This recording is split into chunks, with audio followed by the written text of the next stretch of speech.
Assalamualaikum warahmatullahi wabarakatuh. Kembali lagi di Melina Urip Channel. Baik, di sini teman-teman jangan lupa ya klik tombol subscribe-nya dan klik lonceng dan klik like. Apabila ada yang mau ditanyakan bisa juga ditanyakan di kolom komentar. Langsung saja di sini saya ingin membahas tentang soal tes potensial akademik dan pembahasannya untuk materi matematika di UMPTKIN.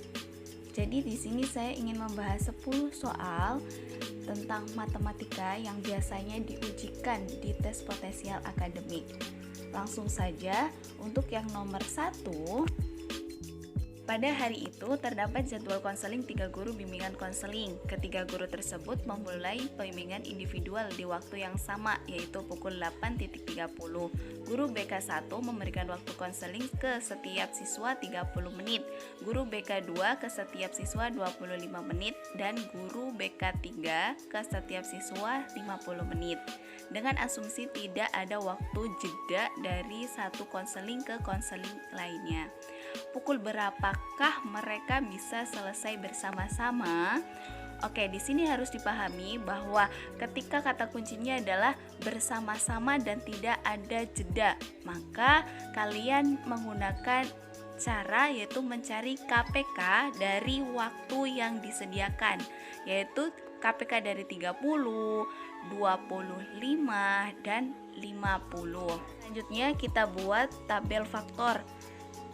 Nah, dari tabel faktor tersebut kita peroleh KPK yaitu 2 dikali 3 dikali 5 kali 5 sama dengan 150. Jika dijadikan menit, maka 150 sama dengan 2 jam 30. Jadi jam 8.30 ditambah 2 jam 30 sama dengan 11.00. Jadi jawabannya yaitu C. Selanjutnya yaitu soal nomor 2. Sebuah perusahaan manufaktur memiliki 3 pabrik yang berlokasi di Indonesia, Filipina, dan India. Jumlah seluruh pekerjanya adalah 6.000 orang dan sebanyak 3/8 orang pekerjanya berada di Indonesia. Jumlah pekerja di India adalah 2 kali jumlah pekerja di Filipina. Berapakah jumlah pekerjanya di Filipina? Maka kita harus tahu jumlah di Indonesia itu berapa? 3/8 dikalikan 6.000 sama dengan 2.250. Jadi jumlah pekerja yang ada di India dan Filipina yaitu 6.000 dikurangi 2.250 sama dengan 3.250. Untuk karena itu maka kita harus tahu pekerja di India yaitu 2 kali jumlah pekerja Filipina. Berarti pakai perbandingan ya teman-teman. Di pekerja di Filipina yaitu 1/3 dikalikan dengan jumlah pekerja di India dan Filipina yaitu 3.250. Jadi totalnya yaitu 1.250. Jadi jawabannya adalah yang B yaitu 1.250. Untuk soal nomor 3 yaitu pada sebuah acara penggalangan dana 12 peserta menyumbangkan 35.000, 8 peserta menyumbangkan 45.000 dan 5 peserta menyumbangkan 75.000. Berapa rupiahkah rata-rata sumbangan peserta pada acara tersebut? Maka kita harus mengkalikan antara sumbangan dengan jumlah pesertanya ya teman-teman. Kemudian dikalikan semua, didapatlah hasil yaitu 1.155.000. Jumlah peserta yang menyumbang adalah 12 ditambah 8 tambah 5 yaitu 25 peserta. Yang ditanyakan adalah rata-rata dana sumbangan. Berarti jumlah dana sumbangan dibagi dengan jumlah peserta. Di 1.155.000 dibagi 25 sama dengan 46.200. Jadi jawabannya yaitu yang B. Lanjut, masih semangat kan teman-teman? Kita lanjut nomor 4. Sebuah mobil membutuhkan 1 liter bensin untuk setiap 12 km dengan harga per liternya yaitu 9.350. Berapa rupiah yang diperlukan mobil tersebut untuk melakukan perjalanan sejauh 84 km? Yang pertama yaitu kalian harus memahami yang ditanyakan adalah biaya yang diperlukan untuk membeli bensin. Maka kalian harus melakukan perbandingan ya teman-teman. Ingat, jadi perbandingannya yaitu 1/A. A adalah jumlah liter yang dicari, berapa liter. Kemudian dibanding 12/84 itu adalah jaraknya. Jadi perkalian silang, kemudian 12A sama dengan 84, kemudian A sama dengan 84 dibagi 12 sama dengan 7 liter. Jadi dalam jarak 84 km itu membutuhkan 7 liter bensin. Jadi biaya yang dibutuhkan adalah 7 dikali 9.350 sama dengan 65.450. Jadi jawabannya yang B, teman, yaitu nomor 5. Nomor 5 adalah perpangkatan. Kuncinya, jika dikali maka pangkatnya ditambah, jika dibagi maka pangkatnya dikurang. Jadi 073 pangkat 2 dikali 073 pangkat 3 sama dengan 073 pangkat 5, karena 2 tambah 3. Jadi dapat diketahui bahwa jawaban pada soal ini yaitu yang B, yaitu 073 pangkat 5. Kita lanjut ke soal nomor 6, yaitu jika diketahui bahwa A lebih besar dari B lebih besar dari 0, jika A sama dengan AB per A dan B adalah AB per B, maka kita pakai permisalan. Karena sudah diketahui bahwa A lebih besar dari B lebih besar dari 0, anggaplah yang A adalah angka 2, kemudian B angka 1 dan 0. Jadi A sama dengan AB per A.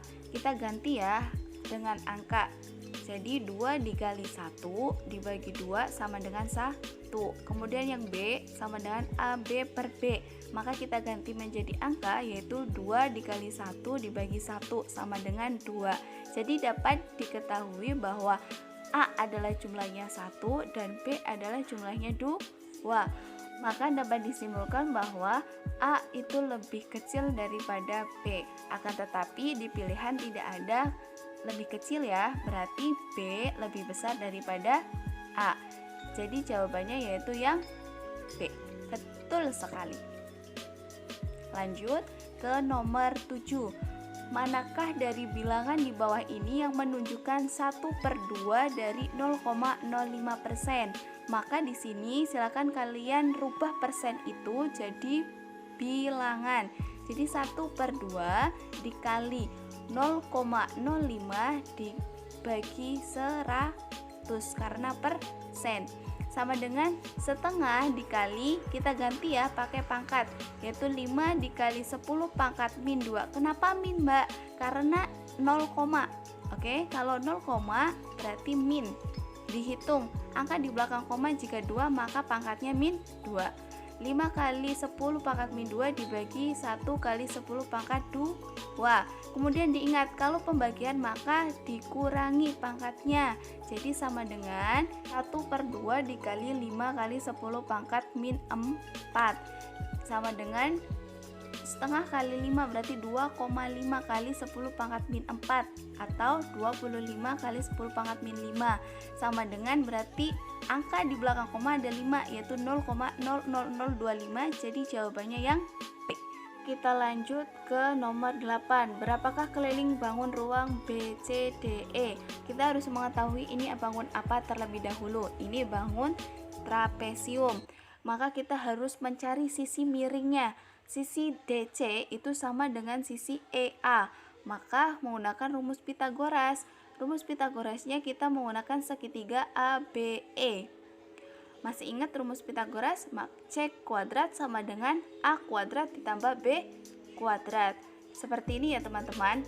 Jadi C adalah sisi AE, kemudian A itu adalah sisi BE yaitu 4, kemudian B adalah sisi AB yaitu 2. 2 dari mana? Yaitu AC dikurangi CED yaitu 7 dikurangi 5 sama dengan 2. Jadi 4 kuadrat sama dengan 16 ditambah 2 kuadrat sama dengan 4. Jadi dijumlahkan yaitu C sama dengan akar 20. Keliling trapesium BCDE sama dengan semua sisi ditambahkan yaitu 7 tambah akar 20 tambah 5 tambah 4. Totalnya yaitu 16 tambah akar 20. Jadi jawabannya yang A karena akar tidak dapat ditambahkan. Kita lanjut ke soal nomor 9. A adalah titik tengah lingkaran besar. Jika panjang AB sama dengan 14, maka perbandingan luas lingkaran kecil dengan lingkaran besar adalah. Baik, lanjut. Panjang AB itu adalah diameter lingkaran kecil, sama dengan jari-jari lingkaran besar. Maka kita harus tahu rumus luas lingkaran, yaitu pi r kuadrat. Maka luas lingkaran kecil sama dengan pi r kuadrat, yaitu 22/7 dikali 7 kuadrat sama dengan 22/7 kali 49 sama dengan 22 kali 7 sama dengan 154. Sedangkan luas lingkaran besar yaitu pi r kuadrat sama dengan 22/7 kali 14 kuadrat sama dengan 22/7 kali 196 sama dengan 616. Maka perbandingannya yaitu 154 banding 616 atau 1/4. Jadi jawabannya yaitu yang B. Selanjutnya yaitu soal yang terakhir, yaitu soal nomor 10. Sebuah kerangka balok berukuran panjang 64 cm, lebar 52 cm dan tinggi 46 cm akan dibuat dari kawat dengan panjang kawat yang diperlukan itu berapa? Oke, berarti di sini kita harus tahu keliling dari balok tersebut, yaitu sama dengan menjumlahkan semua sisi-sisinya ya. Balok itu berarti memiliki 4 bagian. Maka keliling balok sama dengan 4 dikali panjang tambah lebar tambah tinggi. 4 dikali kurung buka 64 ditambah 52 tambah 46 sama dengan 4 dikali 162 sama dengan 648 cm. Jadi panjang kawat yang diperlukan yaitu 648 cm. Jadi jawabannya yaitu yang C.